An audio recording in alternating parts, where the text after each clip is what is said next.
கர்த்தருக்கு ஸ்தோத்திரம். கர்த்தராகிய இயேசு கிறிஸ்துவின் இன்ப நாமத்தில் இனிய வாழ்த்துக்கள். இன்றைய தியானத்திற்காக ஜெபித்த பொழுது தேவன் தந்த வசனம் சங்கீதங்களின் புஸ்தகம் 138 சங்கீதம் 8 வசனம். கர்த்தர் எனக்காக யாவையும் செய்து முடிப்பார்.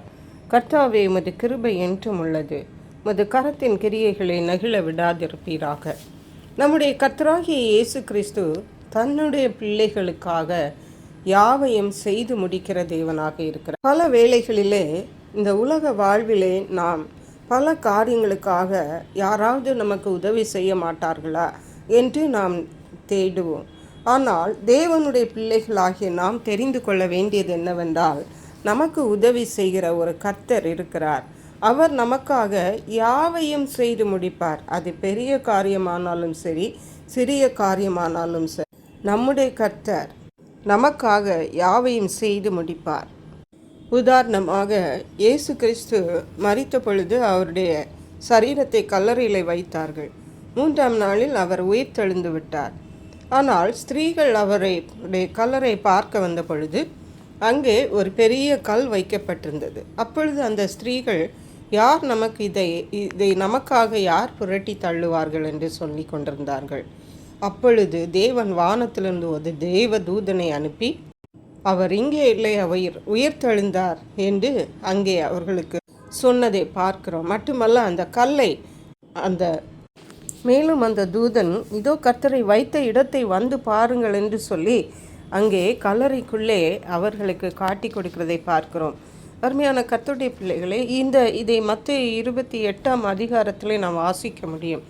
அருமையான கர்த்தருடைய பிள்ளைகளே, இயேசு கிறிஸ்து உயிர்த்தெழுந்ததே இந்த ஸ்திரீகளுக்கு அறிவித்த அந்த தேவதூதன் எப்படி இந்த ஸ்திரீகளுக்கு அந்த கல்லை புரட்டி அந்த கல்லறையிடத்திலே அவர்களை பார்க்க வைத்து இயேசு கிறிஸ்து உண்மையாகவே உயிர்த்தெழுந்தார் என்று காட்டி கொடுத்தாரோ, அதே மாதிரி நம்முடைய வாழ்க்கையில் எந்த கற்கள், எந்த தடைகள் நம்முடைய வாழ்க்கையில் இருந்தாலும் எல்லாவற்றையும் புரட்டி தள்ள நம் தேவன் வல்லமையுள்ளவராயிருக்கிறார். மட்டுமல்ல, 2 நாளாகம புஸ்தகம் 20ஆம் அதிகாரத்திலே யோசபாத்து விரோதமாக ராஜாக்கள் வந்த பொழுது அவர் 2 நாளாகமம் 20ஆம் அதிகாரம் 12ஆம் வசனத்தில் இவ்விதமாக ஜெபிக்கிறார். எங்கள் தேவனே, அவர்களை நீர் நியாயம் தீர்க்க மாட்டீரோ? எங்களுக்கு விரோதமாக வந்த இந்த ஏராளமான கூட்டத்திற்கு முன்பாக நிற்க எங்களுக்கும் பலன் இல்லை. நாங்கள் செய்ய வேண்டியது இன்னதென்று எங்களுக்கும் தெரியவில்லை. ஆகையால் எங்கள் கண்கள் உண்மையே நோக்கி கொண்டிருக்கிறது என்றார். பாருங்கள், எங்களுக்கு என்ன செய்ய வேண்டும் என்றும் தெரியவில்லை, எங்களுக்கு பலனும் இல்லை என்று சொன்ன பொழுது கர்த்தர் என்ன சொன்னார் தெரியுமா? 15ஆம் வசனத்திலே சொன்னார், சகல கோத்திரத்தாரே, எருசலேமின் குடிகளே, ராஜாவாகிய யோசபாத்தே கேளுங்கள். நீங்கள் அந்த ஏராளமான கூட்டத்திற்கு பயப்படாமலும் கலங்காமலும் இருங்கள் என்று கர்த்தர் உங்களுக்கு சொல்லுகிறார். இந்த யுத்தம் உங்களுடையதல்ல, தேவனுடையது. பாருங்கள், அந்த பிரச்சனையை, அந்த யுத்தத்தை தேவனே எடுத்துக்கொண்டார். அவர்களை பயப்படாமல் மட்டும் இருங்கள் என்று சொல்லிவிட்டு கர்த்தர் தாமே அவர்களுக்காக யுத்தம் பண்ணி அத்தனை யோசபாத்துக்கும் ஜனங்களுக்கும் விரோதமாக வந்த எல்லாரையும் சாக பண்ணி விட்டார். அவர்களுக்கு, யோசபாத்துக்கும் ஜனத்திற்கும் அங்கே வெற்றியை கொடுத்ததை பார்க்கிறோம். அருமையான கர்த்தருடைய பிள்ளைகளை, இன்றைக்கு தேவன் உங்களுக்காக, எனக்காக யாவையும் செய்து முடிக்கிறவராயிருக்கிறார். நாம் ஒருவேளை நினைக்கலாம், இந்த காரியத்தை என்னால் செய்ய முடியுமா? எப்படி செய்து முடிப்பேன்? யார் எனக்கு உதவி செய்வார் என்று நீங்கள் கலங்கி கொண்டிருந்தால் கர்த்தர் உங்களுக்கு தான் சொல்லுகிறார். கர்த்தர் உங்களுக்காக யாவையும் செய்து முடிப்பார்.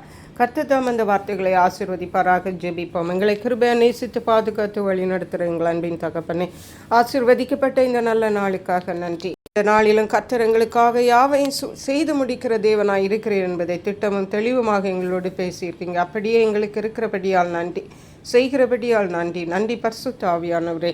துதிகன மகிமை மக்கை செலுத்துகிறோம். இயேசு கிறிஸ்துவின் இன்ப நாமத்தில் ஜெபிக்கிறோம் எங்கள் அன்புள்ள பரமபிதாவே, ஆமென்.